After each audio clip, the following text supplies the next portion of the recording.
Hello बच्चों, good morning all of you.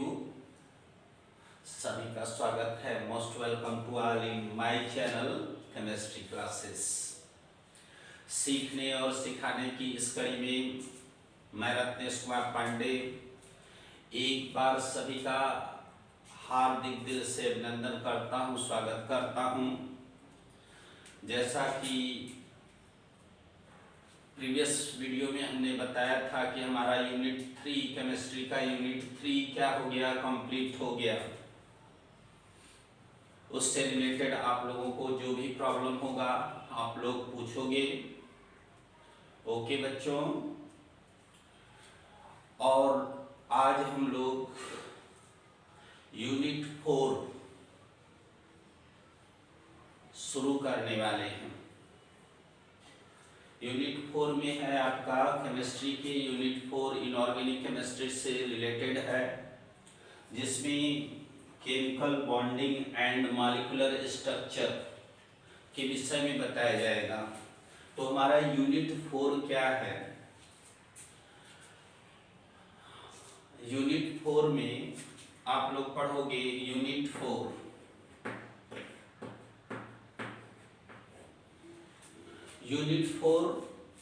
में chemical bonding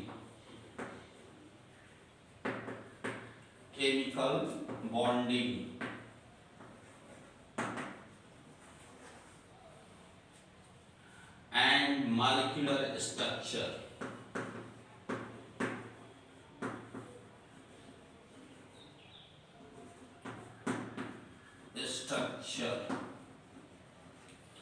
के विषय में आप लोगों को बताया जाएगा। बहुत इम्पोर्टेंट चैप्टर है और जिसका यूज आप लोग केमिस्ट्री में बार बार करोगे कि केमिकल बॉन्डिंग क्या है एंड मॉलिक्यूलर स्ट्रक्चर क्या, कैसे फॉर्म किया जाता है, कैसे बनाया जाता है। इसी से रिलेटेड बातें आप लोगों को यूनिट 4 में बताई जाएंगी। यूनिट 4 जो है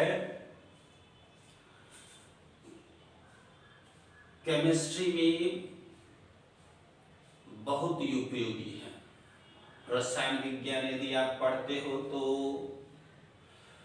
केमिकल बॉन्डिंग और मॉलिक्यूलर स्ट्रक्चर को जानना क्या है, वेरी नेसेसरी है, अति आवश्यक जिसको कहते हो। ओके माय डियर स्टूडेंट, और पीछे जो भी प्रीवियस चैप्टर हमने बताया है, आपका यूनिट 1 है some basic concept of chemistry, रसायन विज्ञान की कुछ मूल अवधारणाओं के विषय में बताया हमने। फिर सेकेंड में आप लोगों को एटॉमिक स्ट्रक्चर से रिलेटेड बातें बताई गई, और जो थर्ड यूनिट है आपका एटॉमिक स्ट्रक्चर से रिलेटेड बातें, मीन्स परमाणु संरचना से संबंधित बातों को बताया गया। फिर उसके बाद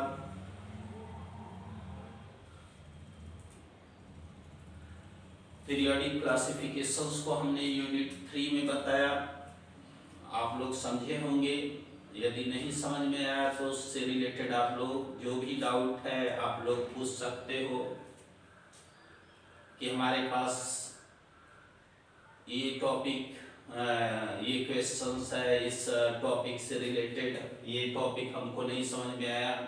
और आज हम लोग chemical bonding and molecular structure के विषय में पढ़ने वाले हैं। ये हमारा यूनिट 4 का फर्स्ट टॉपिक है ना। तो बच्चों, chemical bonding and molecular structure means रासायनिक आबंध, हिंदी में इसको बोलोगे बॉन्डिंग मीन्स आबंध, और आणविक संरचना के विषय में हम लोग इस चैप्टर में पढ़ेंगे। चलिए देखते हैं।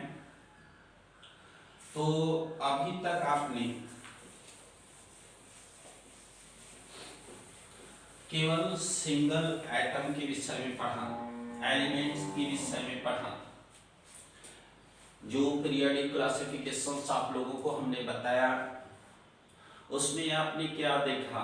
आपने देखा कि ओनली सिंगल एटम और एलिमेंट क्या है उसको व्यवस्थित किया आपने, उसके गुणों के आधार पर, उसके कैरेक्टरिस्टिक फीचर्स के आधार पर, पीरियड, ग्रुप, ब्लॉक, है ना, और उससे उसके स्ट्रक्चर के विषय में अभी तक हमने बताया।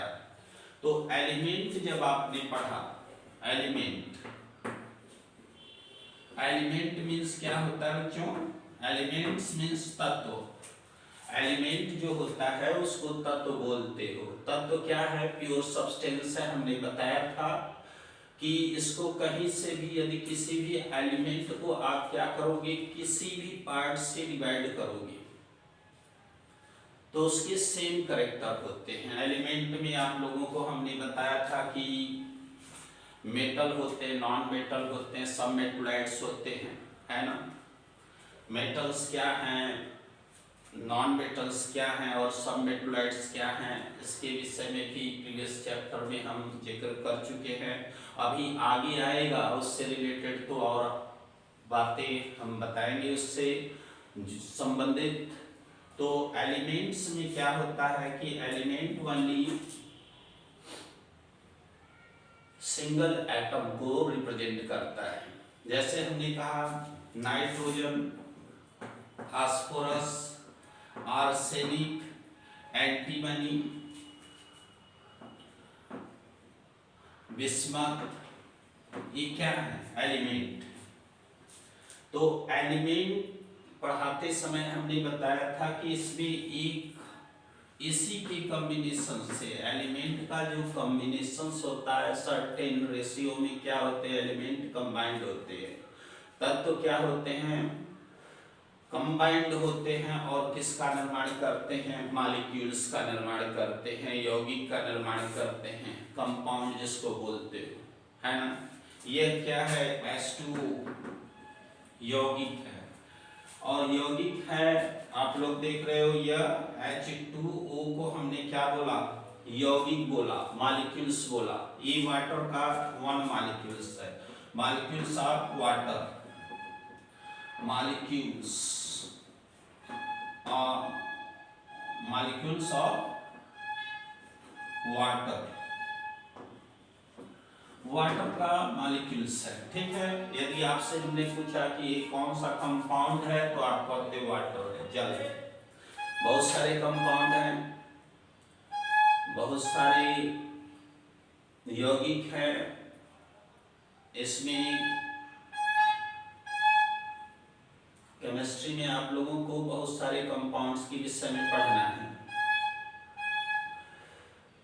तो यहाँ पर आपने देखा कि ये क्या है? मॉलिक्यूल्स है।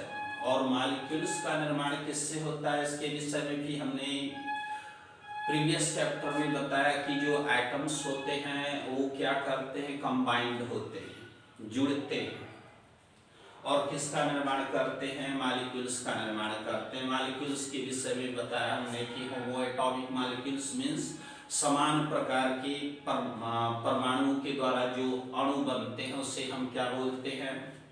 होमो एटॉमिक मॉलिक्यूल्स बोलते हैं। और डिफरेंट टाइप के एलिमेंट्स और एटम जब क्या होते हैं? कंबाइंड होते हैं और किसी भी यौगिक और मॉलिक्यूल्स का निर्माण करते हैं तो क्या होता है? हेटेरोएटॉमिक मॉलिक्यूल्स, इसके विषय में हमने बताया। तो एटम्स की कॉम्बिनेशन से किसका निर्माण होता है? एटम के इंटरनल स्ट्रक्चर के विषय में आप जान चुके हो, है ना। और उसका पीरियोडिक रीअरेंजमेंट भी आपको बताया जा चुका है, इसमें कोई डाउट नहीं होना चाहिए आप लोगों को। तो यहाँ पर हम एलिमेंट जो होता है, जैसे हमने कहा कि एलिमेंट क्या होता है, इसमें कह सकते हैं एक ही प्रकार के एटम्स होते हैं, सिंगल एटम्स एलिमेंट। जैसे हमने गोल्ड बोल दिया तो उसमें ओनली गोल्ड के ही एटम्स होंगे, उसके अतिरिक्त कोई दूसरा एटम्स नहीं होता है। तो इस प्रकार से हम देखेंगे आज की एटम्स मीन्स एलिमेंट किस प्रकार से आपस में क्या होते हैं, कंबाइंड होते हैं, जुड़ते हैं। उसी को क्या बोलते हैं, बॉन्डिंग, आबंध बोला जाता है। हिंदी में उसको बोलते हैं आबंध। किसी भी एटम का जुड़ना और किसी कंपाउंड का निर्माण कर देना या किसी मॉलिक्यूल्स को बना देना ही क्या बोला जाता है, आबंध बोला जाता है, बॉन्डिंग बोला जाता है। ये कैसे जुड़ा, इसको देखेंगे हम इस चैप्टर में। इस चैप्टर का नाम ही है chemical bonding and molecular structure. Okay बच्चों, तो एलिमेंट जो होता है इसमें क्या होता है, कोई भी एलिमेंट हमने कहा कि ये क्या है, प्योर सब्सटेंस है। डिफरेंट टाइप के एलिमेंट्स हैं, लगभग 118 एलिमेंट जो आर्टिफिशियल भी हैं और नेचुरल भी हैं। आपने क्या किया था पीरियोडिक टेबल में SPDF ब्लॉक में उसको क्या किया, अरेंज किया था, व्यवस्थित किया था। ये हमने दिखाया था आप लोगों को। तो यही एलिमेंट जो होता है, जैसे अभी हमने आपको कहा AG, ये क्या है, AU means gold, AG silver.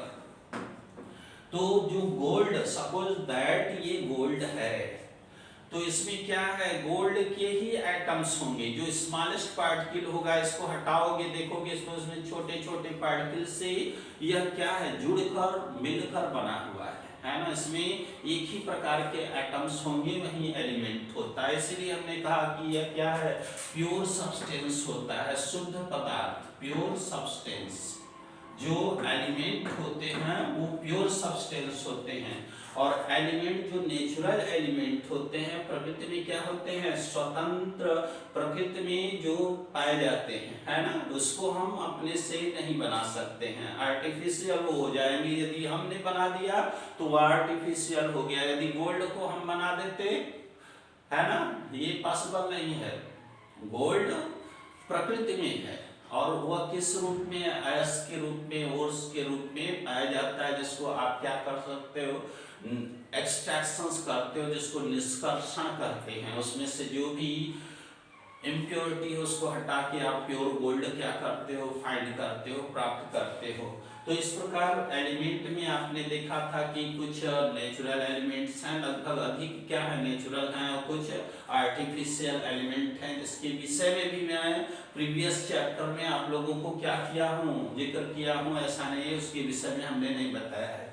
तो यहाँ पर एटम जो होता है, एटम्स, एलिमेंट, कोई एलिमेंट होगा वो समान प्रकार के एटम्स का समूह होगा। गोल्ड कह रहे हैं उसको, सपोज दैट इसको हमने कहा दिया गोल्ड, तो ये इसमें क्या होगी, ओनली गोल्ड के ही एटम होंगे। सपोज दैट इसको हमने छोटे छोटे, देखोगे इसमें से क्या होता है, छोटे छोटे पार्ट्स गिरते रहते हैं। तो यह क्या हो गया, एक ही प्रकार के एटम्स का कंबाइंड फॉर्म है।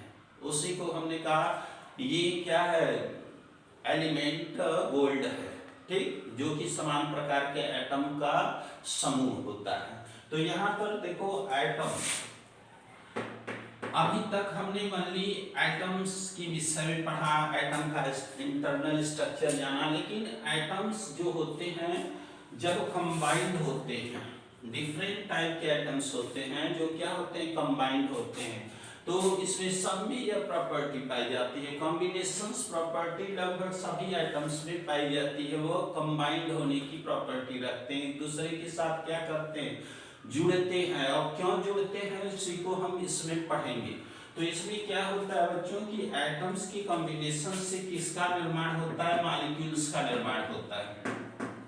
मॉलिक्यूल्स मीन्स अणु, इसको आप परमाणु बोल दिए, ये परमाणु है। परमाणु smallest unit of any matter, परमाणु हो गया। और परमाणु जब कंबाइंड होता है तो वह क्या बनाता है, मॉलिक्यूल्स, अणु बनाता है। और अणु में हमने बताया दो प्रकार के अणु हैं। एक को बताया हमने होमो atomic molecules, for example O2, H2, O3 है ना, Cl2 Br2 F2। तो ये क्या हो गए, होमो एटॉमिक मॉलिक्यूल्स। क्यों? क्योंकि इसमें समान एटम के कॉम्बिनेशन से इस प्रकार के मॉलिक्यूल्स का निर्माण हुआ। इक्वल मींस O2 को देख लीजिए, H2 को देख लीजिए। H2 मींस क्या हो गया, H2 मींस इसमें दो हाइड्रोजन एटम्स क्या हुए, एक दूसरे से कंबाइंड हो गए। हाइड्रोजन एटम्स क्या हुए, दोनों हाइड्रोजन एटम्स क्या होंगे, शेप साइज मास में इक्वल होंगे, है ना। तो इसीलिए हमने कहा समान प्रकार के जब एटम्स क्या होते हैं, जुड़कर किसी का निर्माण करते हैं, किसी भी मॉलिक्यूल्स का निर्माण करते हैं, तो उसे हम क्या बोलते हैं, होमो एटॉमिक मॉलिक्यूल्स बोलते हैं। इतना समझ में आया। फिर उसके बाद आता है आपका hetero atomic molecules. Heteroatomic molecules means क्या हो गया, हेट्रोएटॉमिक मॉलिक्यूल्स मींस जहां क्या हो, डिफरेंट टाइप के एटम्स हो और वो क्या करें, कंबाइंड हो। फॉर एग्जांपल हमने कह दिया H2, तो यहां पर आप देख रहे हो यह एक मॉलिक्यूल्स है, वन मॉलिक्यूल्स किसका है, वाटर का है। यहां हमने कह दिया CH4 methane, only one molecules है, मीथेन का ओनली वन मॉलिक्यूल्स है। हमने कह दिया C2H6, यहाँ पर क्या है, एथेन का वन मॉलिक्यूल्स है। तो यहाँ आप देख रहे हो इस स्ट्रक्चर में आप देख रहे हो कि वन मॉलिक्यूल्स बन रहा है, लेकिन यह बना है किस एटम से, हाइड्रोजन और ऑक्सीजन से, कार्बन और हाइड्रोजन से, है ना, जिसमें उसका क्या है, डिफरेंट रेशियो है। भारात्मक या संख्या के आधार पर देखोगे तो इसमें क्या होता है, उसका रेशियो आपको डिफरेंट मिलेगा। तो यह हो गया हेट्रोएटॉमिक मॉलिक्यूल्स। क्यों? क्योंकि हमने कहा, जैसे हमने कह दिया कार्बन डाइऑक्साइड, तो ये क्या है, carbon dioxide one molecules represent, यह वन मॉलिक्यूल्स हो गया कार्बन डाइऑक्साइड, लेकिन इसका निर्माण एक कार्बन और दो ऑक्सीजन से होता है, की कॉम्बिनेशन से होता है। तो ये हो गया आपका हेट्रोएटॉमिक मॉलिक्यूल्स। तो इस चैप्टर में हम यही पढ़ेंगे किस प्रकार से एटम एक दूसरे से क्या होते हैं, जुड़ते हैं और क्यों जुड़ते हैं, what is reason for combinations of atoms. इसका रीजन क्या है कि एटम्स एक दूसरे से जुड़े, तो उसी को हम इसमें क्या करेंगे, क्लियर करेंगे। तो बच्चों यह मॉलिक्यूल्स और कंपाउंड बोला जाता है, यही कंपाउंड हो गया, यही मॉलिक्यूल्स हो गया, ठीक है।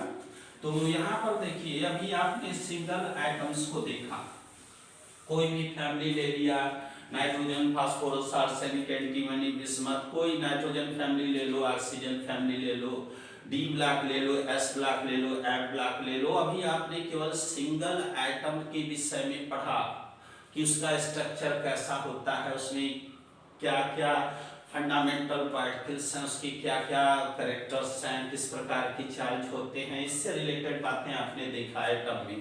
तो एटम कॉम्बिनेशन से किसका निर्माण होता है, ये भी आपने देखा कि मॉलिक्यूल्स का फॉर्मेशन होता है, कि अणु बनते हैं जो एटम्स कंबाइंड होते हैं।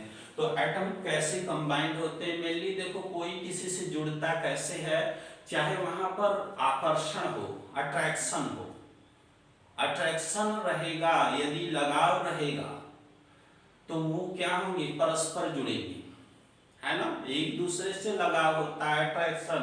और इसको बोला गया केमिस्ट्री में, यह क्या होता है, बहुत ही स्ट्रांग होता है, जो क्या होता है, अट्रैक्शन फोर्स के द्वारा जुड़ता है। वो फोर्स क्या होता है, उसको हटाने में, अलग करने में क्या होता है, अधिक एनर्जी की आवश्यकता होती है, इसीलिए इसको बोला गया कि यहाँ पर क्या होता है, यह स्ट्रांग बॉन्ड है, यहाँ अट्रैक्शन होता है। और अट्रैक्शन से रिलेटेड बातें आप लोगों को बताई गई, कूलॉम्स लॉ ने भी बताया कि जो भी यूनिवर्स में पिंड हैं वो क्या करते हैं, एक दूसरे पर क्या करते हैं, आकर्षण प्रतिकर्षण बल लगाते हैं, उसका मान F=1/4πε Q1 Q2 और m1 m2/r² होता है। जितना दूरी होगा अट्रैक्शन फोर्स का मान उतना ही कम होता है। डिस्टेंस क्या क्या होता है, रिवर्स होता है। डिस्टेंस अधिक हो गया तो क्या होता है, एफ का मान घट जाता है, और यदि डिस्टेंस कम है तो एफ का मान क्या होता है, बढ़ जाता है। तो यहाँ पर आकर्षण बल पहला क्या होता है, जुड़ने का पहला रीजन यही है। एटम्स जुड़े चाहे जो जुड़े, उसमें यही रीजन होता है कि वहां अट्रैक्शन फोर्स,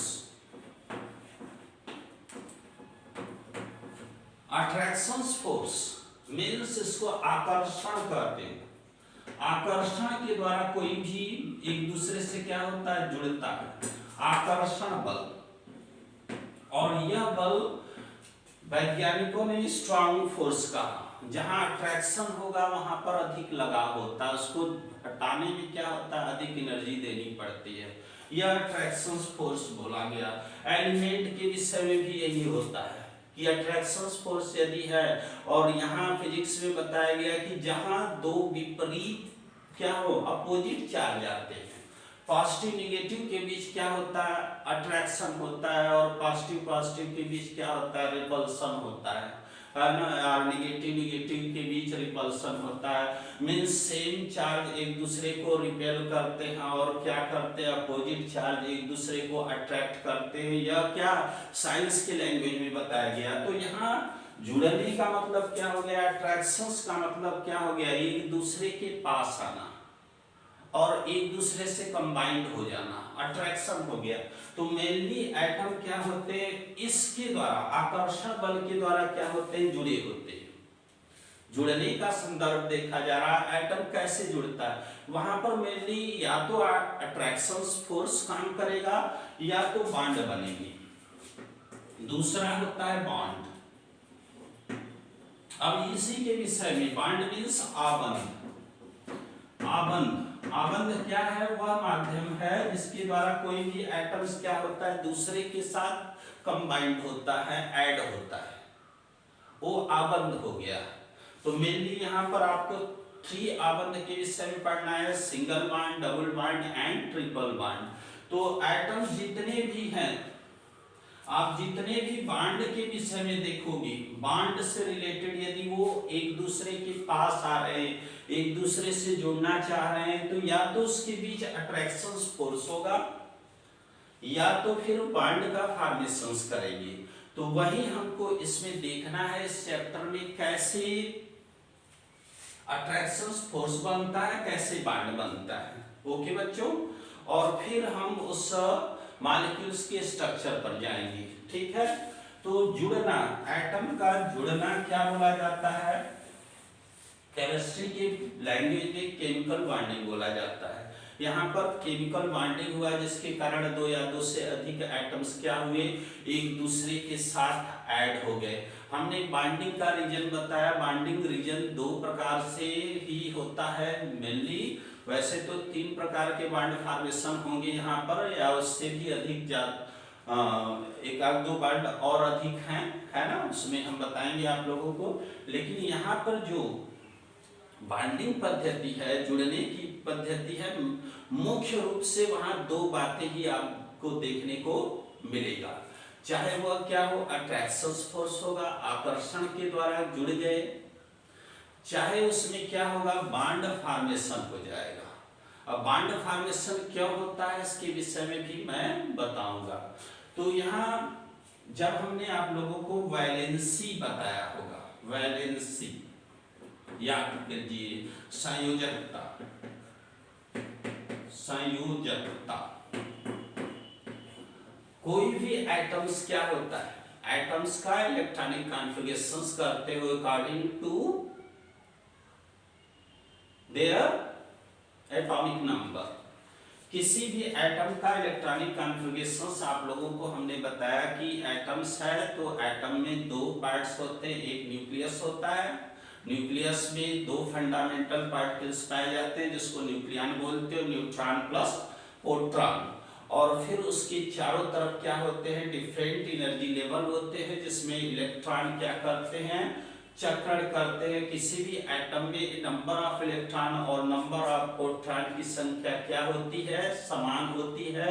इसीलिए एटम की जो प्रकृति है, नेचर, वो कैसा है, न्यूट्रल इन नेचर होता है, उदासीन प्रकृति होता है। तो वैलेंसी शब्द क्या है, इसका यूज 1852 में एक फ्रैंक लैंड साइंटिस्ट थे, फ्रैंक लैंड ने वैलेंसी को यूज किया, वैलेंटिया से बताया, संयोजकता को डिफाइन किया, संयोजकता क्या है ना।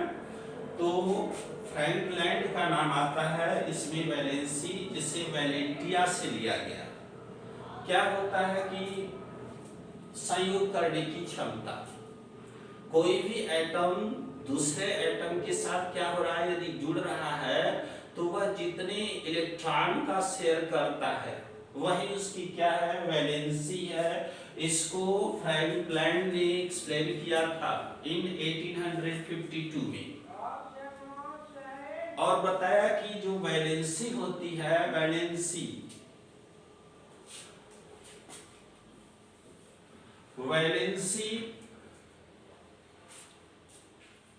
आउटर मोस्ट सेल में, जिसे आप संयोजी कक्षा बोलते हो, valency shell, outermost shell में उपस्थित इलेक्ट्रॉन की संख्या के द्वारा क्या किया जाता है, निर्धारित किया जाता है। किसी तत्व की जो वैलेंसी होती है वह आउटर मोस्ट सेल में उपस्थित इलेक्ट्रॉन की संख्या के द्वारा क्या किया जाता है, निर्धारित किया जाता है। जैसे हमने आपसे पूछ दिया कि नाइट्रोजन की संयोजकता को बताइए, संयोजकता, नाइट्रोजन की संयोजकता को बताइए। तो सबसे पहले आप देखोगे कि इसका एटॉमिक नंबर, ये क्या है, नाइट्रोजन है, ये नाइट्रोजन, नाइट्रोजन की संयोजकता को बताइए। तो नाइट्रोजन में क्या होता है, नाइट्रोजन का एटॉमिक नंबर आप देखते हो 7 होता है, क्योंकि यह कार्बन की जस्ट बाद आता है, कार्बन 6 है, नाइट्रोजन 7 है। हमने आपसे यह पूछा कि नाइट्रोजन की वैलेंसी संयोजकता कितनी होगी, तो सबसे पहले आप क्या करोगे, इलेक्ट्रॉनिक विन्यास करोगे। इलेक्ट्रॉनिक विन्यास हम दो प्रकार से करते हैं, एक 2n² रूल से करते हैं, बोरबरी नियम से, और दूसरा आप गाउस रूल से करते हैं। तो दोनों तरीके से आप कर लो, 2 and 5, ये क्या हुआ, 2n² रूल हुआ। 2n² रूल से आपने क्या किया, इसका इलेक्ट्रॉनिक कॉन्फ़िगरेशंस कर दिया कि नाइट्रोजन है, नाइट्रोजन में क्या होता है, न्यूक्लियस होता है, न्यूक्लियस में प्रोटॉन और न्यूट्रॉन है, और इसके चारों तरफ क्या होता है, सेल है, डिफरेंट ऊर्जा स्तर की क्या है, सेल हैं, और इस सेल में क्या होता है, इलेक्ट्रॉन रिवॉल्व करते हैं, चक्रण करते हैं। तो पहले सेल में क्या होता है, 2 इलेक्ट्रॉन, 2n², और दूसरे सेल में क्या होता है, 5 इलेक्ट्रॉन हो सकते हैं, चक्रण कर सकते हैं इसमें। इसको आपने देखा 2 और 5। अब इसको बोहर रूल से किया जाए तो बोहर ने क्या किया था, ये बताया गया कि सेल में क्या होता है, सब सेल होता है, जितना सेल होता है उतना ही सब सेल होता है। तो पहला सेल है तो फर्स्ट सेल के में केवल एक ही सब सेल 1s 1s2, और दूसरे सेल में 2 सब सेल 2s2 और 2p3, टोटल कितने हो गए, 5 इलेक्ट्रॉन हो गए। और p में कितने हो सकते हैं, मैक्सिमम 6 हो सकते हैं, है ना, 6 से कम हो सकते हैं। आपने पढ़ा प्रीवियस वीडियो में कि इसमें 6 से कम हो सकता है, लेकिन 6 से ज्यादा नहीं हो सकता। और ऑर्बिटलों की संख्या हमने बताया था, on the basis of orientations it is divided in 3 directions, px, py and pz।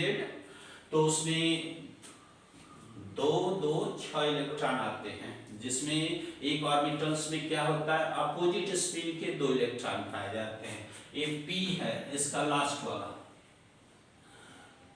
जिसमें px, py, pz क्या है, ये ऑर्बिटल्स हैं और इसमें क्या करते हो, यह हुंड के नियम के अनुसार हम क्या करते हैं, पहले क्लॉकवाइज इलेक्ट्रॉन को ऐड करते हैं, फिर उसके बाद जो भी इलेक्ट्रॉन होगा वह एंटी क्लॉकवाइज इलेक्ट्रॉन होगा। हमने कहा आपसे यह क्वेश्चन किया कि इसकी वैलेंसी क्या होगी। वैलेंसी मीन्स यह संयोग करने के लिए भी कितने इलेक्ट्रॉन का शेयर कर सकता है, मीन्स अपने द्वारा किसी दूसरे शेयर करना मीन्स साझा करना, अभी हम आप लोगों को बताएंगे। तो संयोग करने की क्षमता है, तो उसको हम कैसे निर्धारित करते हैं, इस आउटर मोस्ट सेल में उपस्थित जिसे वैलेंसी सेल बोलते हो, जो सबसे बाहरी कक्षा होता है, इसको क्या बोलोगे, यह वैलेंसी सेल है जिसमें क्या है 5 इलेक्ट्रॉन है। तो हमने आप लोगों को यह भी बताया था कि जब आउटर मोस्ट सेल में क्या होता है 4 से अधिक इलेक्ट्रॉन होते हैं तो हम 8 - n रूल को फॉलो करते हैं। n क्या number of electron in outermost shell होता है, तो 8 - 5 दैट गिव 3 मींस इसकी वैलेंसी आप लोग कहोगे 3 होती है। 8 - n रूल से आपने इसकी वैलेंसी को निर्धारित किया और बोला कि यह 3 वैलेंसी को शो करेगा, मींस इसकी संयोजकता 3 होगी। संयोजकता को कभी भी प्लस और माइनस से रिप्रेजेंट नहीं किया जाता, तो यहाँ इसकी वैलेंसी क्या होगी 3 होगी। 3 होगी मींस यह 3 इलेक्ट्रॉन का क्या कर सकता है, शेयर कर सकता है, 3 इलेक्ट्रॉन किसी से को दे सकता है। तो ये सब सारी बातें आती हैं इसमें। तो किसी भी तत्व की जो संयोजकता होती है, सबसे पहले यह जानना जरूरी है कि संयोजकता का निर्धारण कैसे करते हैं, क्योंकि वह एलिमेंट यदि जितनी उसकी संयोजकता होगी उतने ही इलेक्ट्रॉन को क्या करेगा, किसी को डोनेट कर सकता है, किसी के साथ साझा कर सकता है। तो केमिकल बॉन्डिंग में उसका यूज है। ओके बच्चों, तो यहाँ पर आपने देखा कि हमने एलिमेंट का क्या किया, निर्धारित किया, डिटरमाइन किया, क्या वैलेंसी को। आउटर मोस्ट सेल में जो भी इलेक्ट्रॉन है, यदि 1 इलेक्ट्रॉन है तो इसकी वैलेंसी 1, 2 इलेक्ट्रॉन है तो 2, 3 है तो 3, 4 है तो 4। लेकिन 4 से जहां ऊपर आता है 5, 6, 7, 8 आता है तो उसकी संयोजकता को हम 8 - n रूल के द्वारा क्या करते हैं, निर्धारित करते हैं, बताते हैं। ठीक है, तो उस आधार पर, उस बेसिस पर हमने कहा कि इस नाइट्रोजन की जो वैलेंसी है 3 है। अब यह अपनी क्षमता, वैलेंटिया मींस क्या होता है, कैपेसिटी होती है, लैटिन वर्ड है वैलेंटिया, वैलेंसी वैलेंटिया से बना है, वैलेंटिया मींस कैपेसिटी होती है। अब इसकी कैपेसिटी कितनी है, 3 इलेक्ट्रॉन की है। यह 3 इलेक्ट्रॉन को क्या कर सकता है, शेयर कर सकता है, 3 इलेक्ट्रॉन को डोनेट कर सकता है। तो यही क्या हो गया, इसकी क्षमता हो गई, है ना। तो केमिकल बॉन्डिंग में वैलेंसी का, संयोजकता का नॉलेज होना जरूरी होता है, क्योंकि अपनी क्षमता से अधिक वह इलेक्ट्रॉन किसी को नहीं देगा, न किसी से एक्सेप्ट करेगा। ओके बच्चों, तो यहाँ पर ये प्रश्न उठता है कि कोई भी एलिमेंट बॉन्डिंग क्यों करता है, बॉन्ड क्यों बनाता है। तो बॉन्ड इसलिए बनाता है बच्चों, बॉन्ड इसको आबंध बोलते हैं। बॉन्ड किस प्रकार से बनता है, आपने देखा कि बॉन्ड या तो अट्रैक्शन फोर्स के द्वारा बनेगा या तो शेयर ऑफ इलेक्ट्रॉन के साझेदारी के द्वारा बनता है। मेनली क्यों बनता है, क्यों एलिमेंट आपस में बॉन्ड बनाते हैं, तो आप लोगों को जब हम पीरियोडिक टेबल पढ़ा रहे थे तो उसमें क्या हुआ कि जो पीरियोडिक टेबल आपने देखा उसका 18वां ग्रुप, 18 ग्रुप को देखिएगा, 18 ग्रुप, जो 18वां ग्रुप है उसमें क्या है, अक्रिय तत्वों को रखा गया, उसको नोबल एलिमेंट बोलते हो। उसमें क्या है, आपका हीलियम आता है, नियान आता है, आर्गन आता है, क्रिप्टॉन आता है, जेनान आता है और रेडान आता है। तो हीलियम 2 होता है, नियान 8 होता है, 18 इसमें 32 हो जाता है, फिर 54 हो जाता है ना।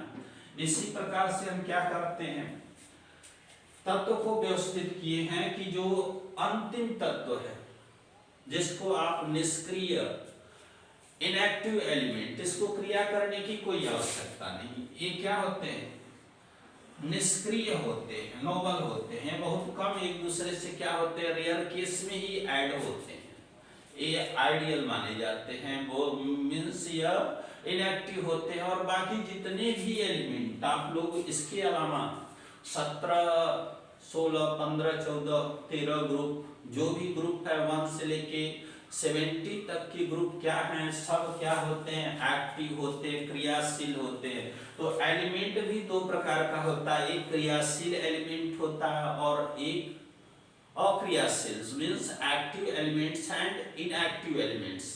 तो इनएक्टिव एलिमेंट्स वाली क्या है, 18 ग्रुप 0 समूह में रखा गया इसको, helium, neon, argon, krypton, xenon, radon को, ये क्या होते हैं, अक्रिय होते हैं, इससे किसी भी प्रकार मीन्स या रेयर केस में क्या होते हैं, कंबाइंड होते हैं, जुड़ते हैं, इनको आवश्यकता ही नहीं है जुड़ने की।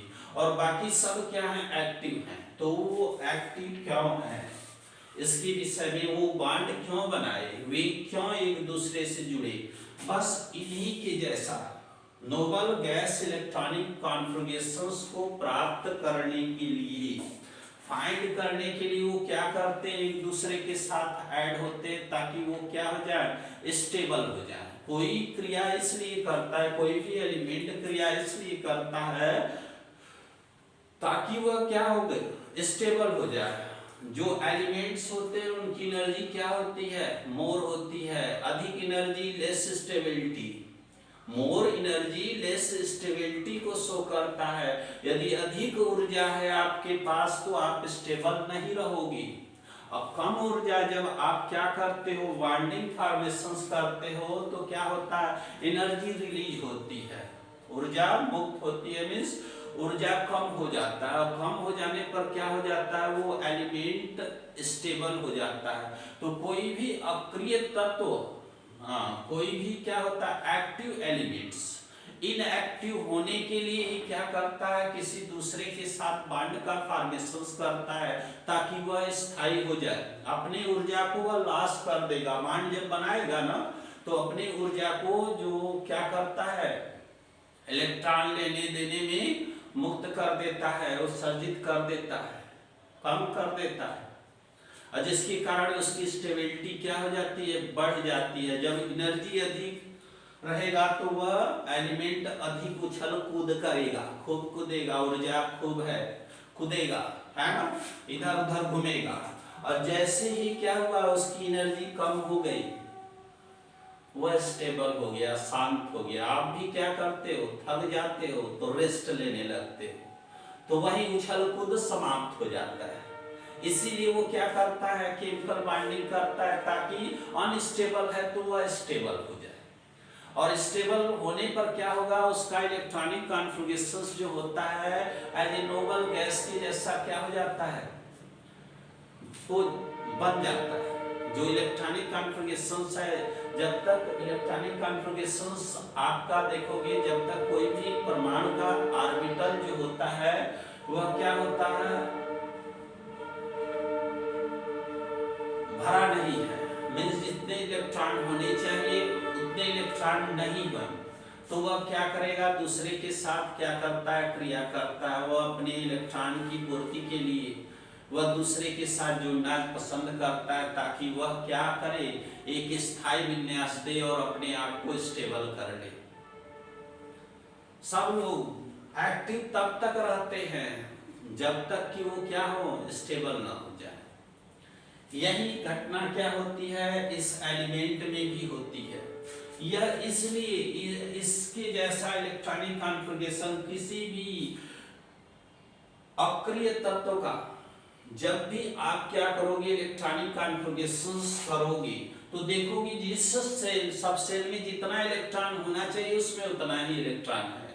मीन्स यह एक स्थायी व्यवस्था होता है। स्थायी इसलिए है क्योंकि उसके पास तब क्या हो जाता है, स्थायी हो गया, मीन्स इसकी स्टेबिलिटी बढ़ गई। स्टेबिलिटी बढ़ गई मीन्स इसके पास ऊर्जा का मान क्या हो गया, कम हो गया।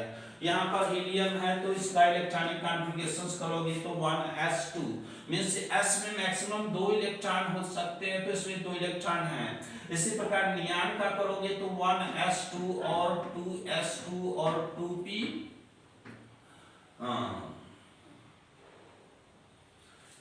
6 नियान का यहाँ पर 10 होता है, नियान 10 होता है, आर्गन 18 32। तो यहाँ A2P6 इसमें देखिए हर सेल में जितना इलेक्ट्रॉन होना चाहिए, 3 सेल है, फर्स्ट 3 सब सेल है, फर्स्ट सेल में केवल 1 सब सेल और सेकेंड सेल में 2 सब सेल, लेकिन सब क्या है, कंप्लीट है। और जब कंप्लीट सेल रहेगा मींस जिसमें जितना इलेक्ट्रॉन होना चाहिए उतना यदि इलेक्ट्रॉन है तो वह क्या हो जाता है, स्टेबल हो जाता है। वह नोबल गैस इलेक्ट्रॉनिक कॉन्फ़िगरेशंस को प्राप्त करने के लिए ही दूसरे इलेक्ट्रॉन को अपनी तरफ आकर्षित करता है, दूसरे के साथ बॉन्ड करता है, दूसरे के साथ साझेदारी करता है ना। इस केस में क्या होता है, केमिकल बॉन्डिंग इसी रूप में फॉर्म होता है। देखिए बच्चों, यहां पर जैसे हमने कहा हाइड्रोजन, हाइड्रोजन पहला आवर्त ले लो तो पहले आवर्त में फर्स्ट आवर्त कहोगे, फर्स्ट पीरियड है ना, first period only 2 element hydrogen है और हीलियम। तो हाइड्रोजन इसका इलेक्ट्रॉनिक कॉन्फ़िगरेशंस करोगे तो 1s1 और इसका इलेक्ट्रॉनिक कॉन्फ़िगरेशंस करोगे तो 1s2। देखिएगा इसका 2 एटॉमिक नंबर है, इसका एटॉमिक नंबर 1 है। अब ये क्या सोचेगा कि हमको भी स्टेबल होना है, इसके जैसा स्टेबल बनने के लिए ही यह क्या करता है, अपने एक इलेक्ट्रॉन अपनी वैलेंसी के बराबर क्या करता है, साझेदारी करता है या इलेक्ट्रॉन को लेता है। इसलिए लेता है इलेक्ट्रॉन को या इसलिए इलेक्ट्रॉन की साझेदारी करता है, मींस शेयर करता है इलेक्ट्रॉन को, ताकि वह क्या हो जाए, इसके जैसा स्टेबल हो जाए। हीलियम जैसा स्टेबल बनने के लिए यह क्या करता है, इलेक्ट्रॉन को एक्सेप्ट करता है, इलेक्ट्रॉन शेयरिंग करता है। अन्य तत्व जैसे हमने कहा इसके जस्ट बाद है सेकेंड पीरियड में, आप देखोगे सेकेंड पीरियड में तो यहाँ पर लिथियम है, बेरिलियम है, बोरान है, कार्बन है, नाइट्रोजन है, ऑक्सीजन है, फ्लोरीन है, नियान है। तो हर एलिमेंट अपने निकटवर्ती अक्रिय तत्व जैसा होना चाहता है। जैसे फ्लोरीन 9 है तो यह एक इलेक्ट्रॉन इसलिए एक्सेप्ट करता है कि वह 10 जैसा क्या हो जाए, अपना इलेक्ट्रॉनिक कॉन्फ़िगरेशंस बना ले, ताकि वह क्या हो जाए, स्टेबल हो जाए। जब तक यह स्टेबल नहीं है तब तक यह एक्टिव रहेगा, इसके अंदर चाहत रहेगी, नहीं हमको क्या करना है, इलेक्ट्रॉन लाना है, तभी तो यह दूसरे के साथ जुड़ना पसंद करता है, दूसरे के इलेक्ट्रॉन को खींचना पसंद करता है। क्यों? क्योंकि यह चाहेगा इसका जब 9 एटॉमिक नंबर है तो 10 जैसा एटॉमिक नंबर बनाने के लिए ही यह क्या करेगा, दूसरे के साथ इलेक्ट्रॉन साझेदारी करेगा या इलेक्ट्रॉन को अपनी तरफ खींचेगा।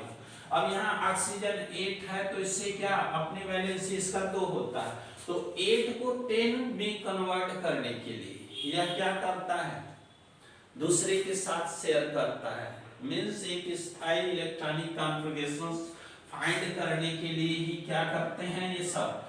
ये कार्बन क्या है, 6 है, यह बोरान 5 है, 4 है, 3 है। तो यहाँ पर हर इनएक्टिव एलिमेंट, ये क्या हो गया, हमने भी आपको बताया ओनली क्या होता है, जो भी लास्ट वाला 0 ग्रुप का एलिमेंट है उसको छोड़कर बाकी सब एक्टिव हैं। क्यों एक्टिव हैं? क्योंकि अपने निकटवर्ती अक्रिय तत्व जैसा वह स्टेबल होना चाहते हैं। स्टेबल कब होंगे? जब उसके पास क्या होगा, जितने सेल हैं उसमें इलेक्ट्रॉनों की संख्या कंप्लीटली जितना होना चाहिए उतना हो जाता है, तो उसकी स्टेबिलिटी बढ़ जाती है। स्टेबिलिटी कब बढ़ेगी? जब उसकी एनर्जी का मान घटेगा। तो कोई भी एलिमेंट जब तक उसके पास अनपेयर्ड इलेक्ट्रॉन होते हैं तब तक उसके अंदर क्या होता है, मोर एनर्जी होता है। लेकिन क्या होता है, उसको जैसे ही वह कंप्लीट करता है उसकी एनर्जी घट जाती है और वह स्टेबल हो जाता है। तो यदि अधिक एनर्जी रहेगा, किसी भी एलिमेंट में अधिक एनर्जी है तो वह अनस्टेबल होता है, और कम एनर्जी है तो वह क्या होता है, मोर स्टेबल होता है। तो अपने स्टेबिलिटी, स्थायित्व की प्राप्ति के लिए ही वह क्या करता है, बॉन्ड बनाता है। अब बच्चों, बॉन्ड कितने प्रकार का होता है ये देखिए, सब कुछ देखना है। बॉन्ड जो केमिकल बॉन्ड होता है, जो कि यह रसायन विज्ञान में आप इसके साथ रसायन बॉन्डिंग, केमिकल बॉन्डिंग हो गया है ना, रसायन विज्ञान में पढ़ रहे हो तो रासायनिक आबंध, ये सब सारी प्रक्रियाएं किसके अंतर्गत हो रही है, रासायनिक अभिक्रियाओं के अंतर्गत आती हैं, केमिकल रिएक्शंस के अंतर्गत आती है। कि बॉन्ड का यूज बहुत जगह है। अभी आप लोग देखोगे सबस्ट्रेट पर जब भी अटैकिंग रिएजेंट अटैक करता है तो वह किस जगह पर अटैक करेगा, कहाँ पे जुड़ेगा कि वह मोर स्टेबल कंपाउंड को फॉर्म करेगा, वहां पर बॉन्ड का यूज आपको देखने को मिलता है ना। डिफरेंट यौगिक हैं, उसमें क्या है, डिफरेंट एटम्स क्या होते हैं, एक दूसरे से जुड़े होते हैं। तो कैसे जुड़े कि वह मोर स्टेबल या अधिक स्थायी यौगिक का निर्माण कर सके, तो इसमें क्या होता है, बॉन्डिंग का यूज होता है। तो यहाँ पर देखो, कोई भी एलिमेंट जो बॉन्ड फॉर्मेशंस करता है वह 3 टाइप से, मेनली यहाँ पर 3 टाइप देखो, डिफरेंट बॉन्ड है, हम उसके विषय में बताएंगे आप लोगों को। मेनली क्या है, 3 टाइप के बॉन्ड है ना, 3 टाइप के बॉन्ड है। एक को हमने कहा electro violent bond, electro violent bond. दूसरे को बोला हमने कोवैलेंट बॉन्ड, और तीसरे को बोला हमने कोऑर्डिनेट बॉन्ड।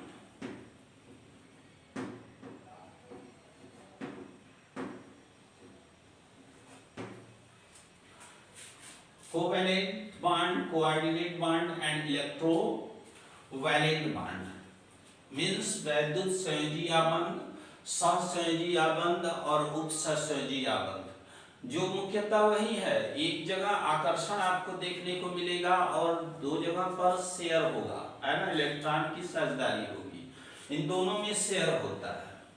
और यहाँ आपका अट्रैक्शन फोर्स फॉर्म होता है, मीन्स आकर्षण बल के कारण क्या होता है, जुड़ता है। तो कोई जुड़ेगा तो वहां आकर्षण होगा, और यदि वह इलेक्ट्रॉन का शेयर करता है, शेयर में साझेदारी होता है। जैसे हमने 2 ने मिलकर क्या किया, 1 के प्रति साझेदारी किया, है ना, 2 पार्टनर हैं तो वो क्या है, साझेदारी करते हैं। तो जिस पर वे साझेदारी किए उस पर उन दोनों का क्या होता है, हम कह सकते हैं समान हक होता है ना। तो उसी प्रकार यहाँ पर क्या होता है, यानी उसको देखिए,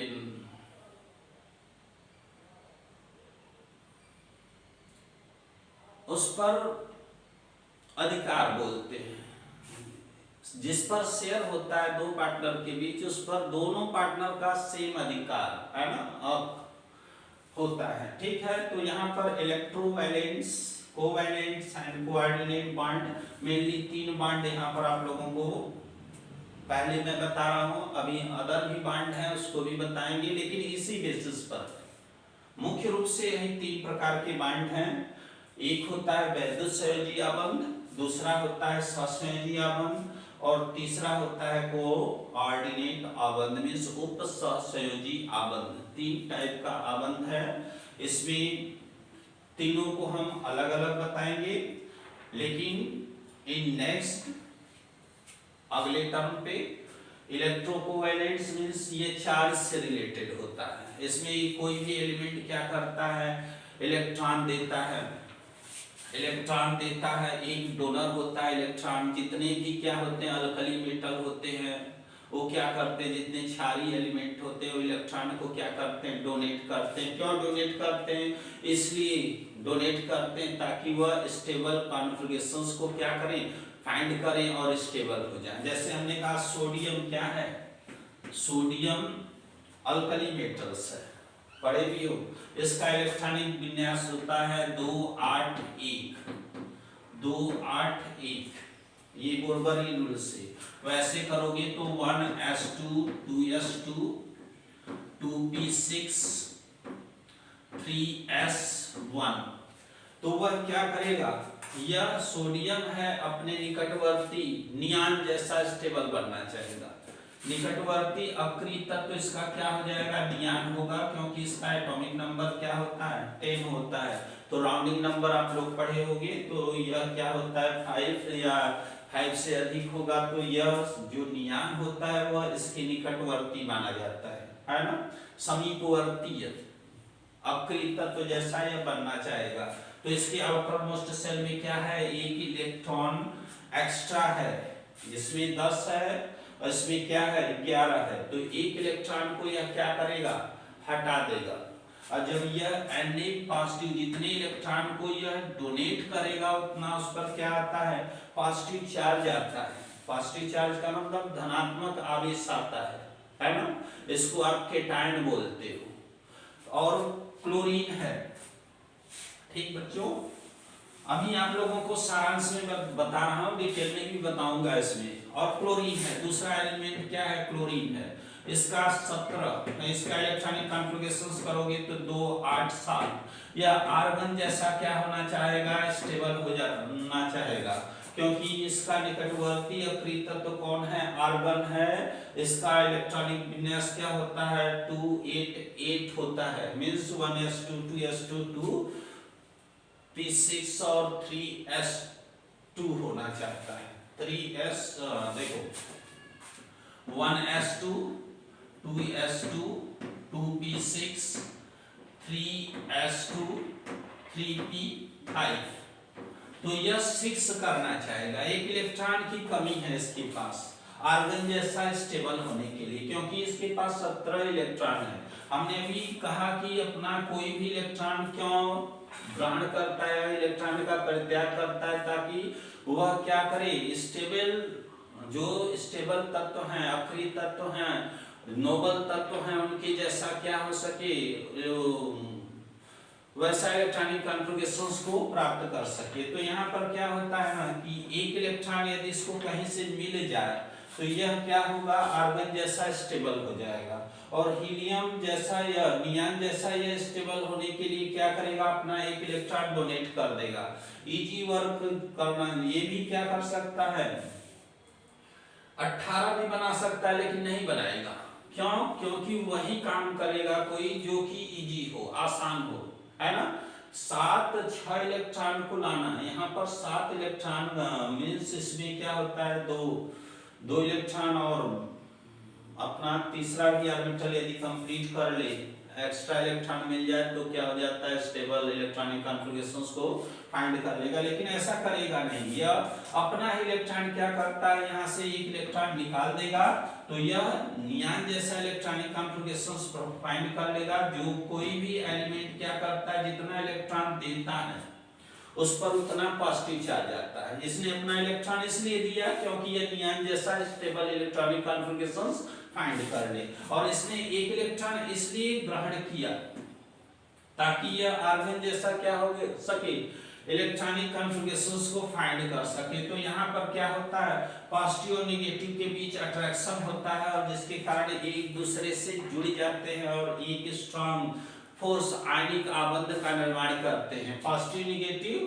परस्पर क्या होंगे, अट्रैक्ट कर लेंगे, एक दूसरे से जोड़ लेंगे और एक क्रिस्टलीय संरचना को निर्मित करते हैं, जिसमें आप देखोगे इसका क्रिस्टलीय संरचना।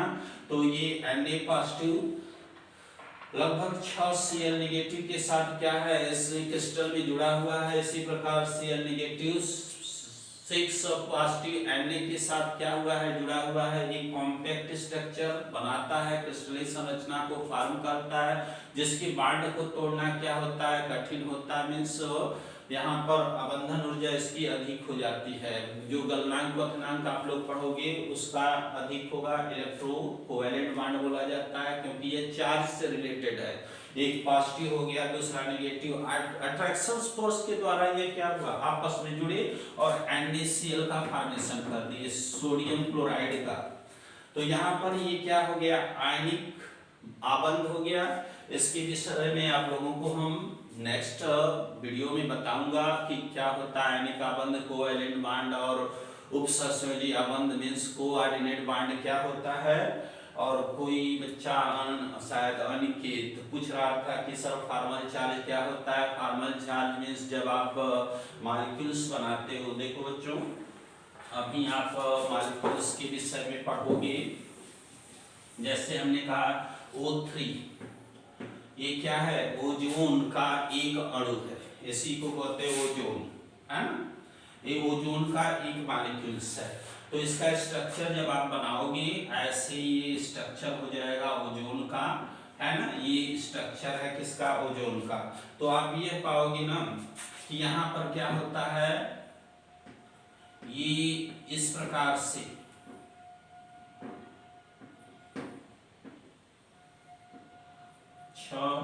यहाँ कोवेलेंट बॉन्ड बन जाता है। एक ये पॉजिटिव बन गया या नेगेटिव बन गया, है ना।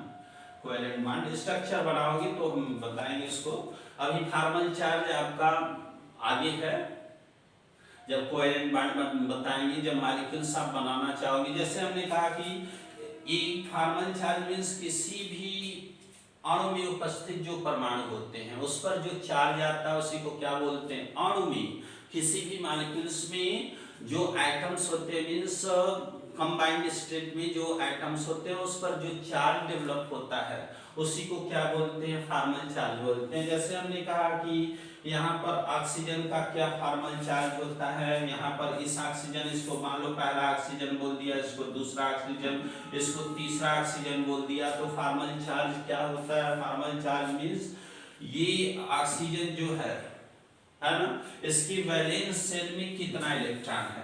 तो ऑक्सीजन का जब भी इलेक्ट्रॉनिक कॉन्फ़िगरेशंस करोगे, ऑक्सीजन 8 होता है तो 2 6, तो फॉर्मल चार्ज Fc बोला जाता है। Fc मींस क्या हो गया, फॉर्मल चार्ज हो गया, फॉर्मल चार्ज।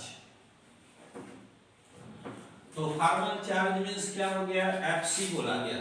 तो इसमें क्या होता है, जैसे हम इस 1 वाले एटम का फॉर्मल चार्ज निकाल रहे हैं तो इसके outermost shell means valency shell बोला जाता है। आउटर मोस्ट सेल जब इसका इलेक्ट्रॉनिक कॉन्फ़िगरेशंस करोगे तो 2 और 6, इसका आउटर मोस्ट सेल में टोटल इलेक्ट्रॉन की संख्या 6 है, माइनस अब इसके पास कितना लोन पेयर है, ओनली क्या है, 1 लोन पेयर है ना। मींस इसमें 2 इलेक्ट्रॉन है और फिर इसमें क्या होता है, माइनस हाफ कर दोगे और फिर ये बॉन्ड पेयर की संख्या निकालोगे। बॉन्ड पेयर कितने हैं, 6 हैं, बॉन्ड पेयर 6 है। मींस यहाँ पर 2 इलेक्ट्रॉन 2 2 4 और यहाँ पर 6 इलेक्ट्रॉन है। तो इसमें से -6 कर दोगे तो क्या होता है कि इस पे इसको माइनस करोगे तो ये आ जाएगा 6, ये 3 हो जाएगा,